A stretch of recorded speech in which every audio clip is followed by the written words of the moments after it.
All right, the first convention I ever worked, I didn't pay any attention to anything that was being told to me. They just told us we were going to come into a room where they had tables set up, and there'd be a timekeeper in the middle of the room, and he had a clock, and every 13 minutes he'd turn the bell on, and all the people doing the magic of the tables would advance from the table at which they were working to the next table.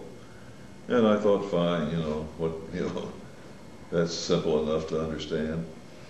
And everything was wonderful till I actually got out there and started working, and then I discovered that the table in front of me, the one I was going to advance to, was being tended by Senator Crandall. And I'm telling you, you probably never saw Senator Crandall, but there is no way in a million years that you'd want to try to follow Senator Crandall. He was a man who could not be followed.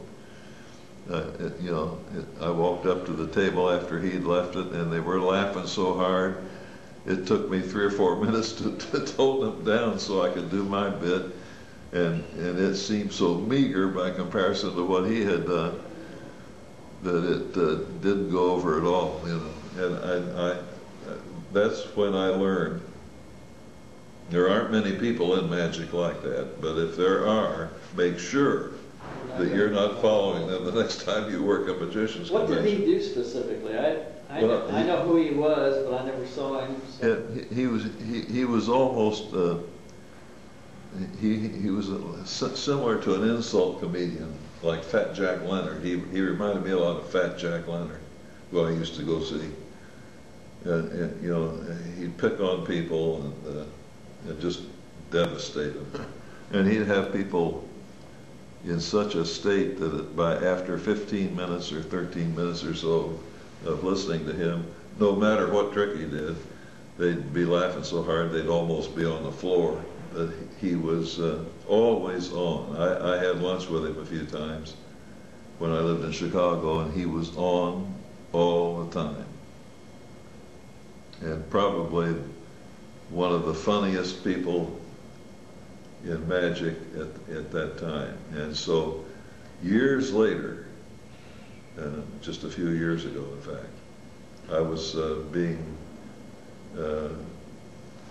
signed up to work a magician's convention in Chicago, and I was going to be one of 6 people working close up, and as the time drew close, I discovered that one of the other people on the close-up bill was the amazing Jonathan.